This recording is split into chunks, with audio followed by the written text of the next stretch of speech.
warahmatullahi wabarakatuh. Hello guys. This is our third week, and in our third week we are going to discuss literary elements, techniques, and terms. This is important for you to analyze prose in order that you know the elements, the terms, and techniques in prose analysis. Okay. First, we are going to discuss literary devices and term. Literary devices is any tool used in literature to help the readers understand the story and its characters. There are two types of literary devices used by the authors. The first one is literary elements, and the second one is literary techniques. Literary elements provide structure to the literature. All literary elements are evident in all literature and that create a story. Literary techniques are specific to each authors. Author choose which of the techniques to employ. Literary terms are not devices. They are simply terms used to understand literature. Okay. Now we are discussing literary elements. Literary elements are common in literature. Literary device found in all literature. The first one is point of view, setting, characterization, theme, plot, and conflict. From point of view.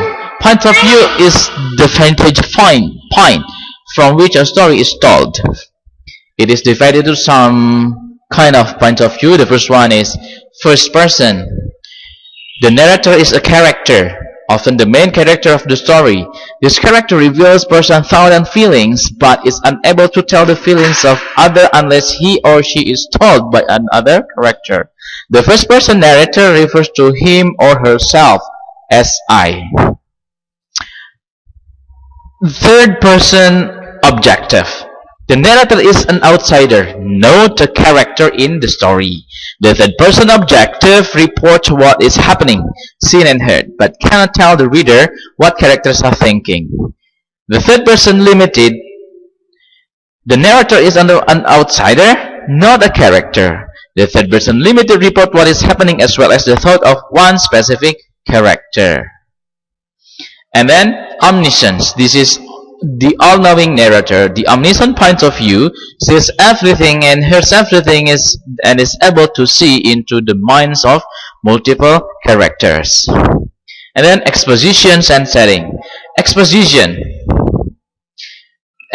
is the introductory material which gives the setting, creates the tone, presents the characters, and present other facts necessary to understanding the story. In other words, the exposition exposes you to all the important background information. The setting generally provides a time and place of a specific scene or chapter, the entire story, a play or a narrative poem. Setting can also include the mood of the time period, situation or event, and setting can also be the social, political, and environmental or emotional climate. Setting can also include the emotional state of characters. And then characters. The term character refers to a person or an animal in a story, play, or other literary work. Tokoh in bahasa. Major characters are almost around or three-dimensional. They have good and bad qualities. Their goals, ambitions, and values change as a result of what happens to him or her. A character who changes as a result of the event of the story is referred to as dynamic character. Okay, types of major characters. The first one, protagonist. The main character in the story, usually the one who faces the main conflict. And then the second one is antagonist. The character or force that opposes the protagonist. And then the foil is a character that contracts with another character, usually the protagonist, in order to highlight various features of the main character's personality. And then we have also minor characters, almost always flat or two-dimensional characters. They're usually all good or all bad. Such characters can be amusing in their own right, but lack depth. Flat characters are sometimes called static characters because they change very little or not at all through the literary work. Okay, that is an explanation and detail of minor characters. So in short, we have two kind of character: major characters and minor character. And major characters include protagonist, antagonist, and foil. Whereas minor characters, we have this kind of characteristic. Then we have also characterization. What is characterization? It is the way a writer reveals the personality of a character. Characterization is how the author develops and uses the characters to tell a story. Characterization is often the most important aspect of a story. Theme is the main idea or underlying meaning of a literary work. Theme is a meaning of strong message tied to life. Theme threads itself through a story, chapter, or scene to make a point about life, society, or human nature. Theme is typically implied rather than blatant. The reader has to think about it. Generally, there is one major theme in a piece of literature. A major theme is one that the author returns to time and again.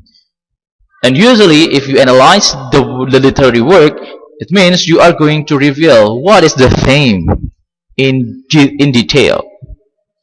Okay. There are 4 ways to express theme. The first one, feelings of the main character. Then, thought and conversation. The third one is what the main character learns. And the last one is the actions and the events of the story. Okay. We have also conflict. What is conflict?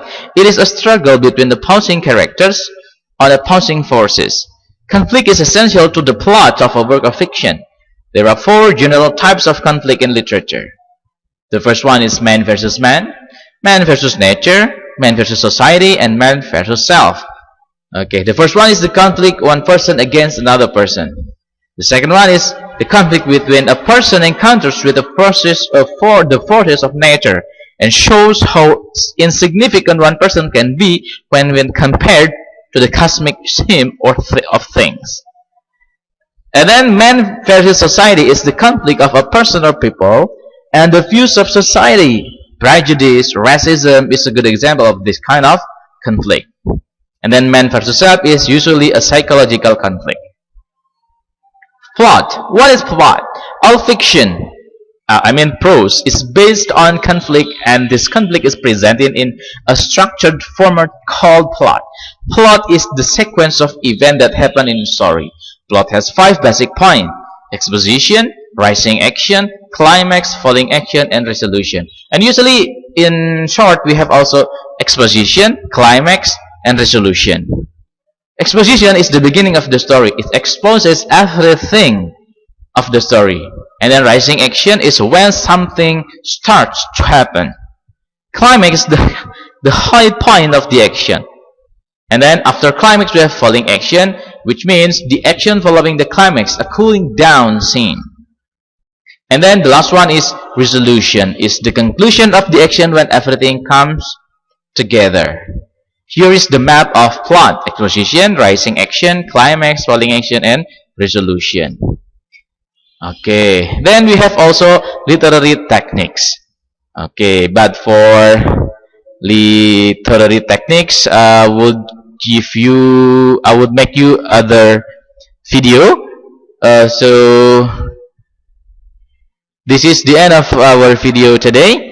And I would give you some questions in our web kuliah. Thank you very much, and see you next time.